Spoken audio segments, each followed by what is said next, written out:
Hello my lovely viewers, আসসালামু আলাইকুম। বাংলাদেশের মাম লন্ডন। এখন সকালবেলা ঘুম থেকে উঠে আজকে খুব ভালো লাগছে, আলহামদুলিল্লাহ। কারণটা হচ্ছে আজকে আমার মেয়ে আয়ারল্যান্ড থেকে চলে আসবে, সেই জন্য 10 দিন মনে হলো যে একদম বাসা খালি, বাসায় মানুষজন নাই। আসলে আদ্রিতার জন্য আমার খুব মায়া হয়, কিন্তু যখন আবার একসাথে থাকি তখন আবার ওর পেছনে আমি লেগে থাকি সব সময়। মানে ও খুব বিরক্ত হয় এই ব্যাপারটা নিয়ে। তো বাচ্চাদের স্কুলের জন্য এখন রেডি করাবো। আদ্রিতার বিরক্ত হওয়ার কারণটা হচ্ছে আমি সব সময় বলি এটা এভাবে করো, এটা না হলে আমার পছন্দ হচ্ছে না, বান্ধবীদের সাথে বাইরে যাওয়া এটা আমার পছন্দ হচ্ছে, সব কিছুতে ওকে একটু শাসন করা হয় বলে ও আমাকে বেশি পছন্দ করে না।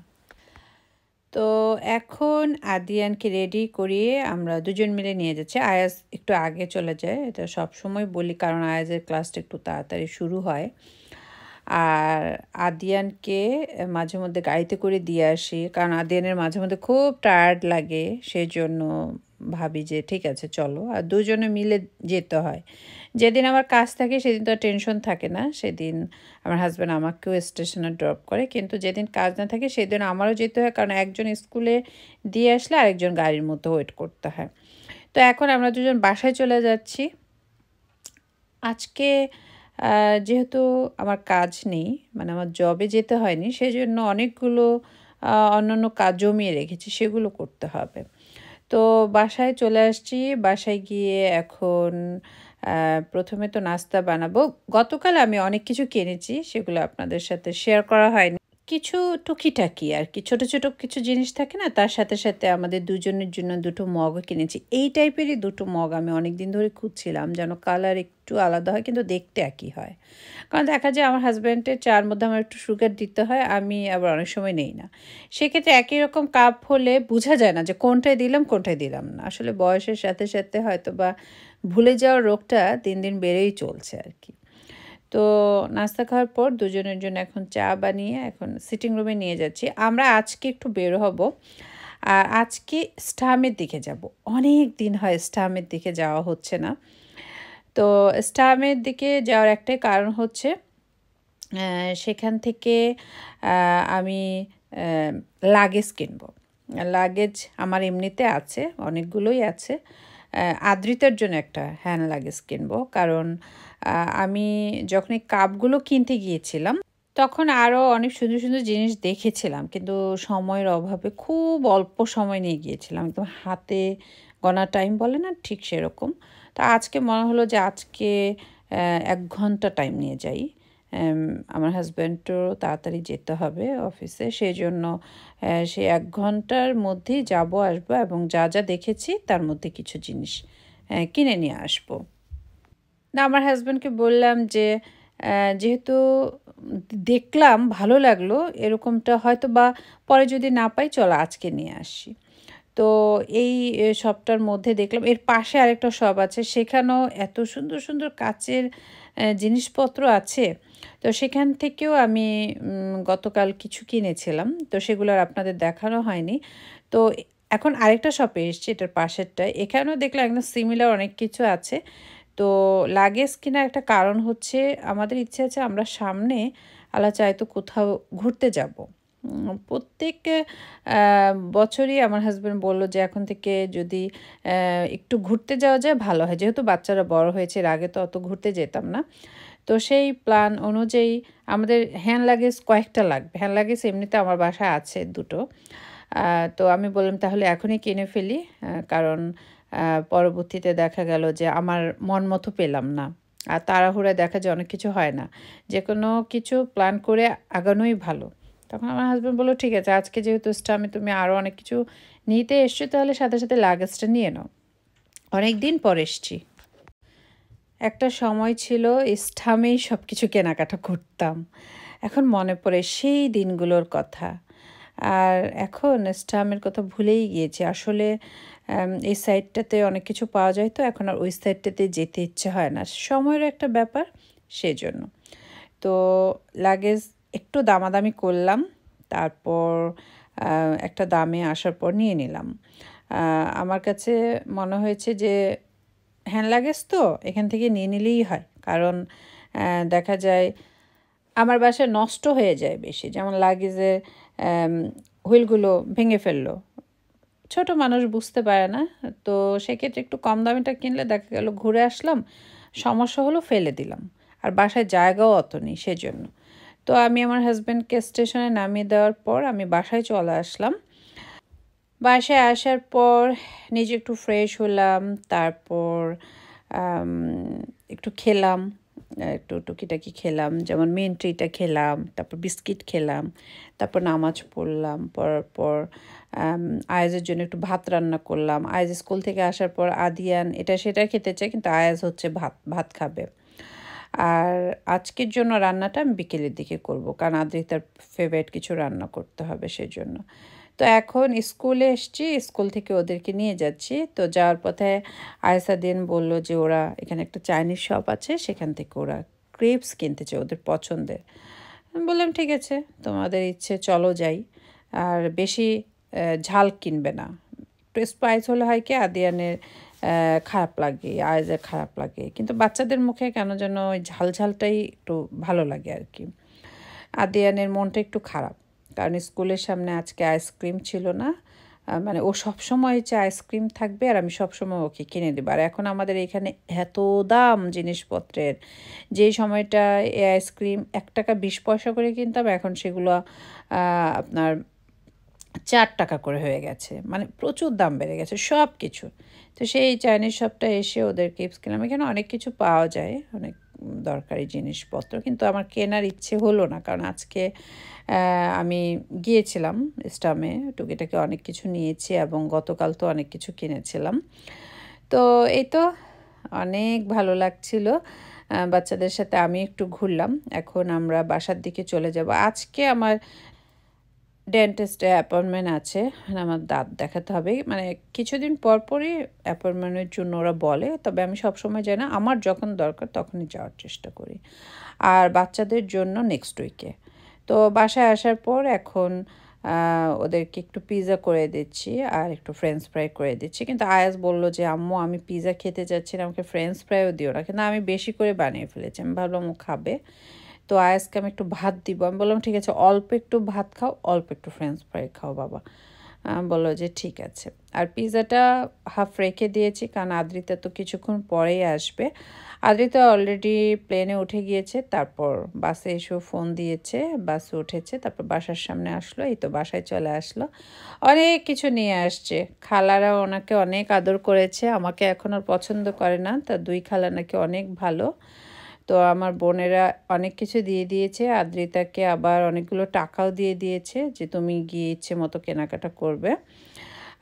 জয়া আমার ছোট বোন আদ্রিতাকে এত সুন্দর একটা ড্রেস দিয়েছে, শুধু আদ্রিতাকে না আমার বোনের 2 মেয়েকেও সেম কিনে দিয়েছে। আমার জন্য ড্রেস, চাদর, আমি বললাম আমার বাসায় কত চাদর, তুমি কেন চাদর পাঠালে, স্যান্ডেল, ব্যাগ, আদ্রিতার জন্য আয়সা দিয়ানের ড্রেস, মানে ওরা যা পায় সব কিছু লাগেজে দিয়ে দেয়। আমি বলি আমার বাসা তো জায়গা নেই, আর আমার বাসায় তো অনেক জিনিস। আমার জন্য হেজাবের পিন 2 বোনই সবসময় পাঠায়, যদি আমি এই টাইপের হেজাবের পিন অত দেই না আর কি মাথায়, তারপরও দিয়েছে, ভালো লাগছিল। দেখা গেল আমিও যদি পছন্দের কাউকে পাই তাকে আবার এগুলো দিয়ে দিলাম। আমি ওদেরকে বলে দিই, কারণ আমি জিনিস নষ্ট করা পছন্দ করি না। আমার ভালো লেগেছে ঠিক আছে, আমার বোনরাও জানে, যদি আমি এই জিনিসটা ইউজ না করি আমি হয়তো বা কাউকে সেটা আবার গিফট করে দিলাম, এরকম আর কি। তো তাড়াতাড়ি আয়েসকে বললাম যে রেডি হও, ওকে নিয়ে ওর কোর্স করাতে চলে আসছি। আদিয়ান আদ্রিতার সাথে আছে, আদিয়ান আরবি ক্লাসে জয়েন করবে অনলাইনে। আজকে আয়াজের আরবি ক্লাস নেই, আয়াজ আসতে চায় না, এখন বলে আম্মু আমার এগুলো ভালো লাগে না। আমি বললাম না, তোমার কিছু তো করতেই হবে, পড়াশোনার পাশাপাশি কিছু না করলে এটা কেমন, আর আমার শরীর তো অনেক খারাপ লাগে, বলো বাবা। বলে না তোমার শরীর খারাপ, এগুলো করার দরকার নেই, আসার দরকার নেই আম্মু, ওগুলো ভালো লাগে না। আমি জোর করে করে নিয়ে আসি। তো আমি আয়াজকে বাসায় আনার পর আয়াজের জন্য কিন্তু আমার 1 ঘন্টা বসে থাকতে হয় রাস্তার মধ্যে, গাড়িতেই বসে থাকি, সবার সাথে একটু কথা বলি, তারপর আয়াজকে বাসায় এনে আমি তাড়াতাড়ি আমার ডেন্টিস্ট অ্যাপয়েন্টমেন্টে চলে যাচ্ছি। আমি হচ্ছি লাস্ট ওদের অ্যাপয়েন্টমেন্টে। তো আমি বললাম ঠিক আছে, আমি ওদের ফোন দিয়ে দিয়েছি যে আমার হয়তো বা 5-10 মিনিট দেরি হবে, ও বলে ঠিক আছে, সমস্যা নেই। তো আমি হেঁটে, কারণ আমাদের জিপি, ডেন্টিস্ট, স্কুল সবই কিন্তু একই জায়গায়। তারপর আবার আমার হাজব্যান্ডের একটা মেডিসিন নিতে হবে ফার্মেসি থেকে। সেজন্য আসছি যে ওর ওই ড্রপটা কি আছে কি না, তাহলে ওইটা কিনে নিয়ে যাব। তো সব কাজ শেষ করে এখন আমি আমার বাসার দিকে যাচ্ছি। যাক, আদ্রিতা অনেক দিন পর আসছে। আদ্রিতা এসে আমাকে বলল যে, তুমি কি আমাকে মিস করেছো আম্মু? আমি বললাম, হ্যাঁ অনেক মিস করেছি, তুমি নাই। তারপর আমাকে জড়িয়ে ধরলো। না, আমি সবসময় চাই কি আমার মেয়েটা সবসময় আমার চোখে চোখে থাকুক। ও যদি ওর ফ্রেন্ডদের সাথে বাইরে যায়, তখনই আমার মাথা মানে খুব ব্যথা শুরু হয়ে যায়, আমার অস্থিরতা শুরু হয়ে যায়, কেন ও বাইরে গেল। ও বলে আমি এখন অনেক বড় হয়েছি, আমি যেতেই পারি। আমি বললাম, না প্লিজ না, তুমি যেও না। মাঝে মধ্যে বলি, তোমাকে কি বিয়ে দিয়ে দিব? বলে না, এখনই আমি বিয়ে করব না, প্লিজ আমি পরে বিয়ে করব। আমি বললাম ঠিক আছে, পরে বিয়ে করো, ঠিক আছে। তারপরও কেমন টাইপের হলে ভালো হয়? ও বলে যে আম্মা, আমি ইসলামিক ছেলে ছাড়া বিয়ে করব না, দাড়ি থাকতে হবে, আর বাংলাদেশি ছেলে না, অন্য দেশি মুসলিম ছেলে বিয়ে করব।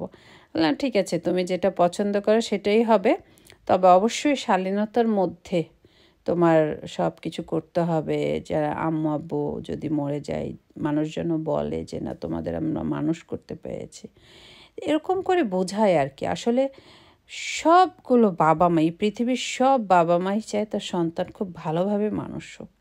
কিন্তু দেখা যায় এখনকার যুগ অনেক খারাপ। আপনি ঘরে বসেই অনেক খারাপ কিছু মোবাইলে পেয়ে যাচ্ছেন, এবং বন্ধু-বান্ধব সবাই গ্রুপিংয়ে আছে। তো কখনোই বাবা মার দোষ দেবেন না কেউ যে তোর বাবা মা ভালো মতো মানুষ করতো। এটা একদম ভুল। প্রত্যেকটা বাবা মাই তার সন্তানদের অনেক যত্ন করে মানুষ করে। আসলে পারিপার্শ্বিক কারণে ছেলেমেয়েরা নষ্ট হয়ে যায়।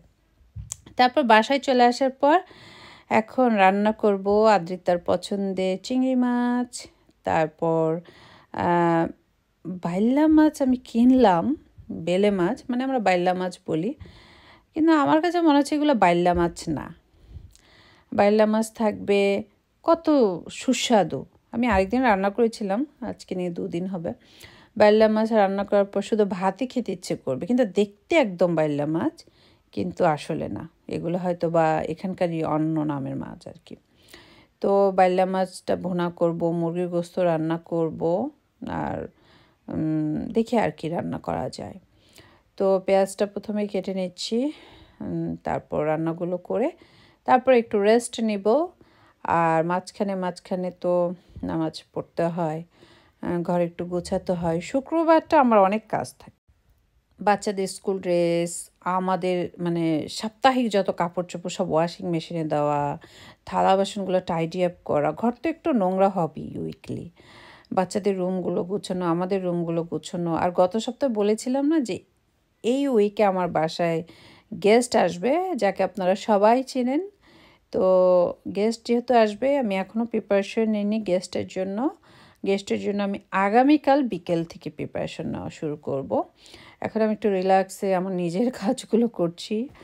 আর এবার আর মানে কোনো আনকমন বা কোনো কিছু করছি না, যেভাবে আমরা আছি ঠিক সেভাবেই শুধু রান্নাগুলো করে ঠিকভাবে গেস্টকে খাইয়ে দিব। আর গেস্ট যে আসবে সে আমার আপন বোনের মতোই। সো তাকে আমাদের মতো করে আমি আপ্যায়ন করে দেবো আর কি। আসলে জব করলে না অনেক কিছু ইচ্ছে হয় না। একটা সময় একদম টিপটপ করে না সাজালে ভালো লাগতো না। গেস্ট আসবে কেমন যেন একটা ফুর্তির মতো লাগতো, এখন আর ওরকম লাগে না। এখন শুক্র শনি রবি মনে হয় যে আমি শুয়ে বসেই কাটিয়ে দিই, এরকম আর কি। আদ্রিতা এখন রেস্টে আছে। ও আসলে এই প্লেন থেকে নেমে তারপর বাসে করে আমাদের বাসা পর্যন্ত আসতে ওর অনেক কষ্ট হয়েছে। আর আমার বোনদের বাসার থেকে আমার বোনের হাজব্যান্ড ওকে এয়ারপোর্টে দিয়ে গিয়েছে। আমি বলেছিলাম ওকে বাসে তুলে দাও, ওরা শোনেনি, বললো যে না, ওকে আমরা একা ছাড়বো না। আমি বললাম না, ও একাই ঘোরাফেরা করে। ওরা বললো না। তো আমার বোন জামাই ওকে এয়ারপোর্টে দিয়ে গিয়েছে। আর ওদের ফোনের উপরে ফোন, আদ্রিতা কেন এত ভদ্র, তুমি কিভাবে ওকে এত সুন্দর করে মানুষ করলা। আমি বললাম কই, আমার সাথে তো ওরা 3 ভাই বোন ভালো ব্যবহার করে না। বলে করে করে, তুমি ওদের বেশি করবা না, শাসন করবা না। আমার বোন, বোনের জামাই শুধু বলে যে আপু আদ্রিতা কিভাবে এত ভালো হলো? আদ্রিতাকে না তুমি সবসময় আমাদের ফোনে বলো তোমার কথা শুনে নাও, ও তো অনেক ভদ্র। আমার মেঝো বোন বলে আমার 2 মেয়ের চাইতে তোর মেয়ে অনেক ভদ্র। আমি বললাম এই পরের পোলা মোটাই লাগে, এটাই হচ্ছে পৃথিবীর নিয়ম আর কি। যাক, সন্তানেরা বাবা মার কাছে আসলে অনেক বায়না ধরে অনেক কিছু করে যা কিনা অন্য বাসায় পারে না, হয়তো বা এই জন্যই দোষগুণগুলো বাবা মাই শুধু দেখতে পায়। তো সবাইকে আল্লাহ নেক হায়াত দিক। আজকে এ পর্যন্তই। আল্লাহ হাফিজ।